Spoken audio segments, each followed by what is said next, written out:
in fishing historic places, we're going to take you on a lot of adventures. We're going to be bringing you on road trips all over the Northeast, but we're going to start close to home.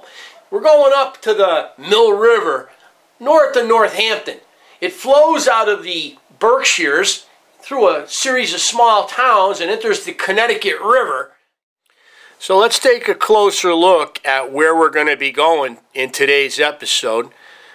We're looking at the city of Northampton right here. There's the famous oxbow painted by the great American artist Thomas Cole from the top of Skinner Mountain. The Mill River enters on the west shore of the oxbow, formerly part of the Connecticut River, and draining into the Connecticut River today, an oxbow lake.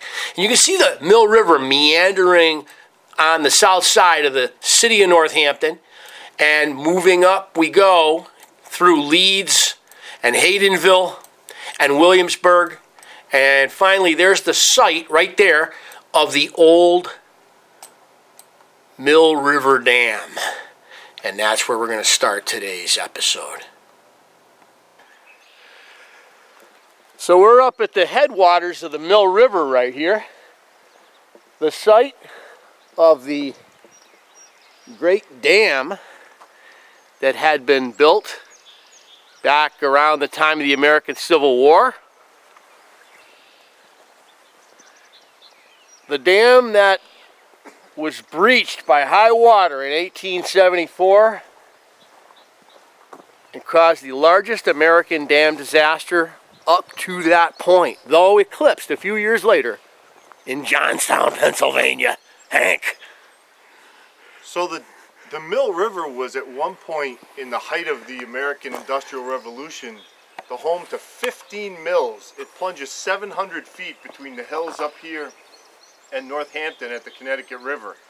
And 11 mill owners got together to build this reservoir, which was going to be a 600-foot earthen dam connecting two hills to build a 100-acre reservoir that was going to hold something like 600 million gallons of water. It was a 44-foot high dam. However, they cut corners when they built it, and they built it poorly, and it always leaked. And it was completed in 1866, and it didn't even last 10 years. So in 1874, the dam let loose, and a caretaker named George Cheney saw the dam go, and he got on his horse, and he rode down the river to warn the people of Skinnerville. See, today we say they don't build them like that anymore. Yeah, well, we're kind of happy they don't build them like that anymore. Well, sometimes they cut corners. They wanted to save a few bucks, and they saved a few bucks, and it didn't even get 10 years. So Cheney got on his horse, and he got down to Skinnerville, which doesn't even exist anymore because they didn't rebuild it. One has to ask, was he on the clock? He got down there, he warned the mill workers, he was waiting for a fresh horse. Another guy by the name of Collins Graves got on another horse. He rode into Williamsburg. He warned the people there. Then another guy by the name of Myron Day got and rode into Leeds. The famous Day family. And they spread the word, and they were able to save a lot of lives. In the end, 139 people died, mostly women, children, elderly, folks that couldn't get out of the way. And a lot of them were Irish and French Quebecois. From yes, up many there. French people died and many Irish peoples. And but in the end, it was a terrible disaster. No one was actually ever legally held accountable, but it did lead to some of the first legislation in the country that led to the establishment of protocols and legal requirements for dam building. Because this is Massachusetts, and the fact that everything's illegal in Massachusetts now had to start somewhere. The only thing they were missing apparently was a tax. They figured that out soon. They would put in a dam tax. You know it. Soon there would be a dam tax and legislation would follow. All right. We'll see you soon. The sleepy little community of Williamsburg, Massachusetts. A sleepy little community that was nearly wiped out by the Great Flood of 1874. You can imagine a wall of water 30 feet high coming down the valley to our left.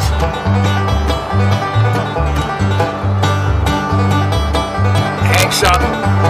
Uh-oh. Constabulary.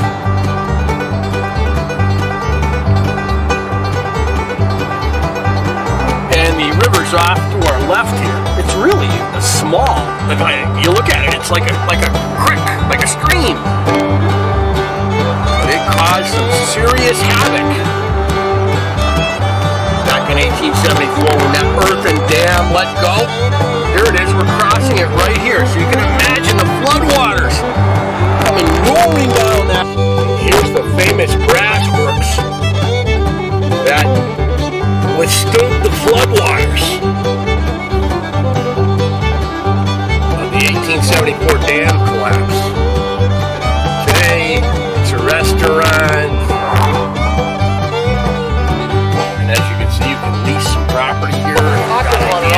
This is the Mill River in Haydenville. And we're right behind the famous Brassworks building, which has been completely restored as part of an almost urban development, if you will. This building now holds offices, a restaurant, doctor's offices, and it's a beautiful facility. You can see the remnants of the old dam up here, and when the flood came ripping through here, it tore out this dam, and a second reservoir let go, headed for Leeds, which compounds the disaster.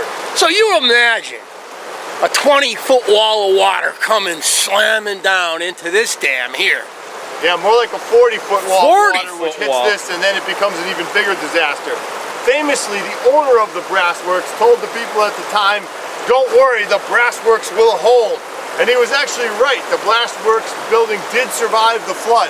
However, the floodwaters were about halfway up the height of that building. So if you look at where I'm standing now on the river, and you look at the height of that building up there ahead of me, you'll see how high the wall of water was when it came up through this this ravine here in the river basin. Halfway up. So we're underwater right now by 20 feet, 25 feet. At least, yep. Unbelievable. From here, the baton was handed off to the next rider. Cheney got tired. Cheney got tired, and he passed the baton, and off we go to Leeds now, where we'll take you down the river road, and we'll head into Leeds, and we'll do some fishing. I think we should make a suggestion to the Olympic Committee. This is an Olympic sport. The idea of a tag team alarm ride.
Come together.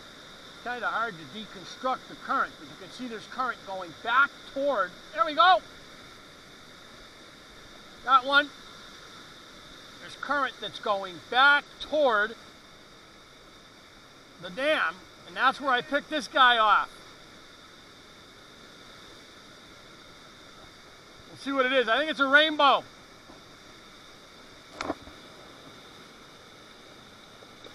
Yeah, he was just hanging there. Oh, there was another one with it. There were two. No, one was chasing him. Like a bluefish. Still is. There's another one still chasing him. Oh man, Hank, this other one's bigger. Holy crap! Get it close to me. Wow!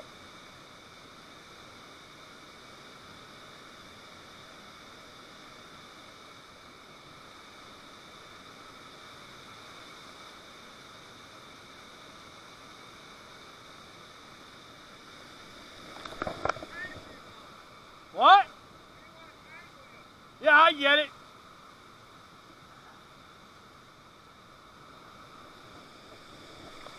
Oh! Nice rainbow. And this guy's game, you know, this guy right here, you can tell is a holdover just by the way he fought. Nice holdover rainbow here. Beautiful fish.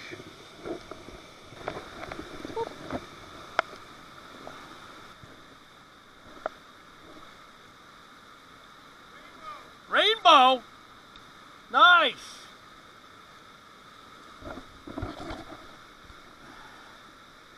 Because he got the net. He's got the net. Nice fish. That's a nice size rainbow. Wow. It's really amazing. It's an amazing location. I mean, I've got water in front of me that's probably 20 feet deep, and the whole secret is to try to get the fly down as low as you can. And there are these beautiful little native rainbow trout that are waiting down there, and we make the call, we make the catch. So this is just nice. That is not a stocky. That's a nice little rainbow. You can see he's got that barbless right up in the front. There he goes back in the water. Beautiful little fish. Beautiful little fish. And all I did there was I flipped it out into this calmer water here, and I let that nymph sink. And that nymph sunk deep, deep, deep, deep, deep, deep. I mean, I don't know how deep this is. I just let it sink, and I waited to feel a little weight on the line. I wasn't...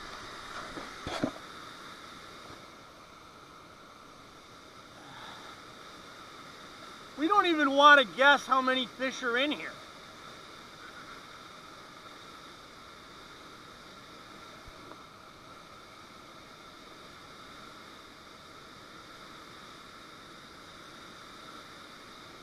So I'm going to Euro nymph straight at myself. See, got the indicator coming. You can see the indicator. And I'm looking for it to do something funny. Now, I haven't adjusted my line like I should have. That's why I got the multiple colors. I'm using the multiple colors because I can go let it drop down further. Now, I know I'm in shallow water there, so I'm just kind of maneuvering it through. There are a lot of fish here.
History makes for good fishing.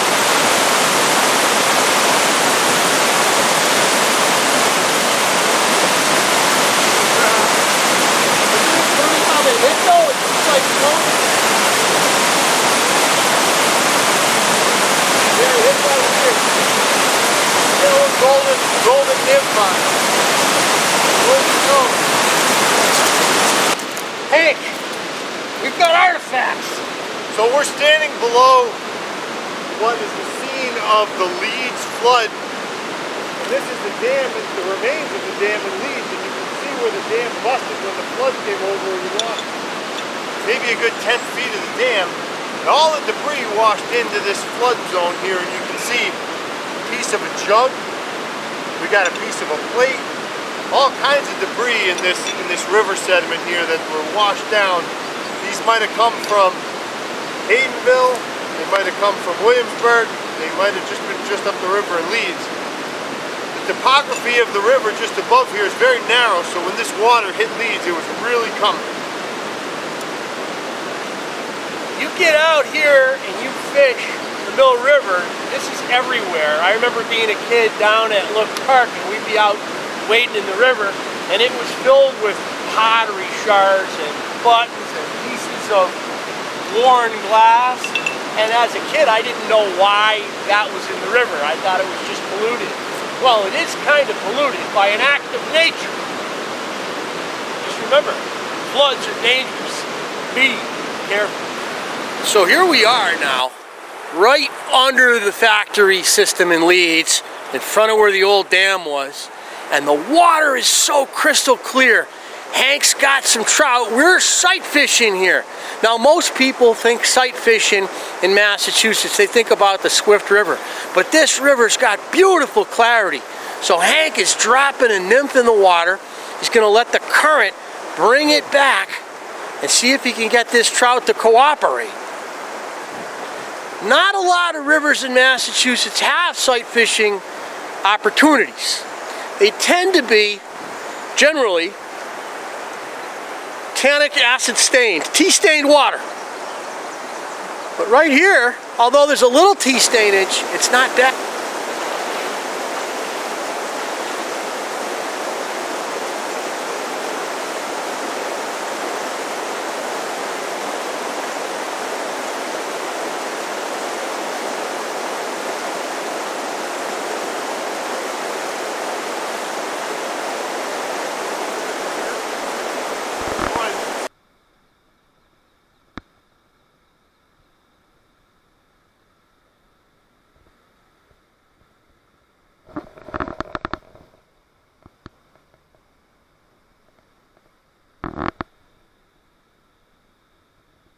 Multiple currents coming together here. You have to figure there's a rainbow with his nose buried in some of this. Where? Well, look at the current. It's like a road map. Bubbles usually mean food. Here we go!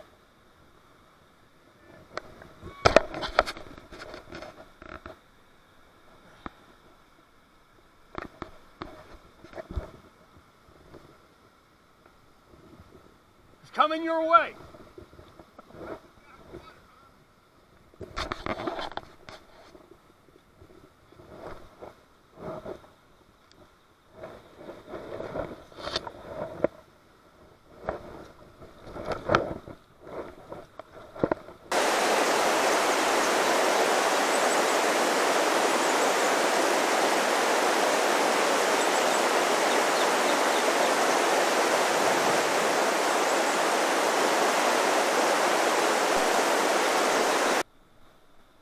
That's a bigger fish.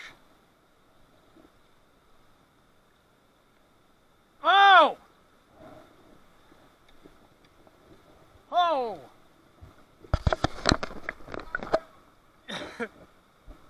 Like they do in New Zealand.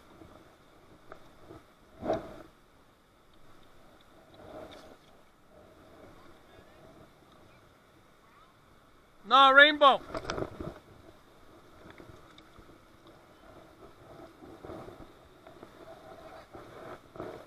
Nice.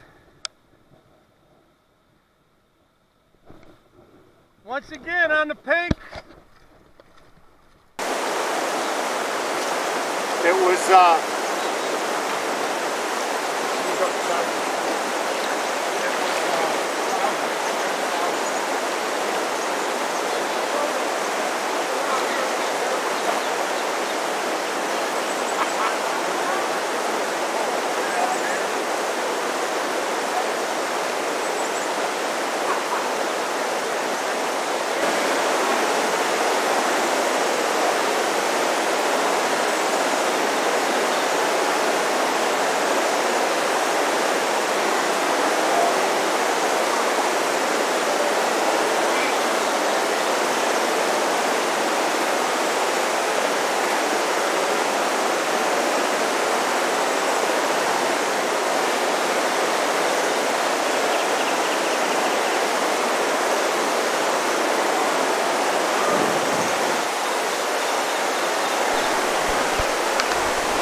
situation here. Oh, that's a good one. He's going down the river, Stan. He's going down. You gotta chase him. Run, Hank, run! Run! I see my New Zealand buddies do this. Oh, that's a hog.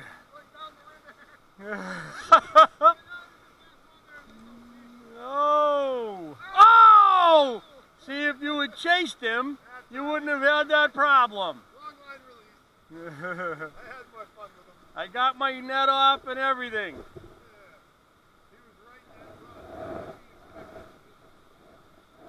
Well, you would, but right, how many times do you fish a run and there's nothing So there? this right here, it's hard to tell what's what. So when we do fishing historic places, we don't always have a sign and a kiosk. Right now we do. And this has given us some of the background, some of the mills and factories that are surrounding us, the old dams.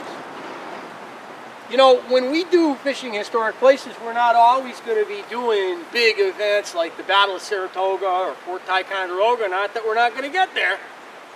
A lot of times we're going to be doing smaller scale things. This Mill River flood was not a little event. And more importantly for you fishermen, all those old dams and all those old mill ponds, which are mostly defunct and gone now, have created great pools, especially in the Northeast, which are now perfect fishery for you trout fishermen on those streams, especially up in the hill towns and places like Vermont, Massachusetts, New Hampshire, Maine, New York, probably all the way down into the hills of Virginia and North Carolina.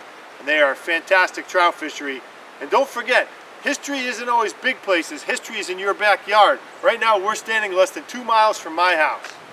You know, the other thing is we're fishing a river that's got trout in it. It gets trout stocked in it every year. It's called a put and take fishery. But those dams that Hank just talked about, those dams provide aeration and cold water that allow a lot of these trout to hold over. So if you see a plunge pool under a dam, you're looking at what could house a heck of a brown or a big holdover rainbow trout. So don't shake a stick at it and think the only place you're going to catch big fish is New Zealand or Argentina or Wyoming. Make it happen here in your backyard fishing Historic places.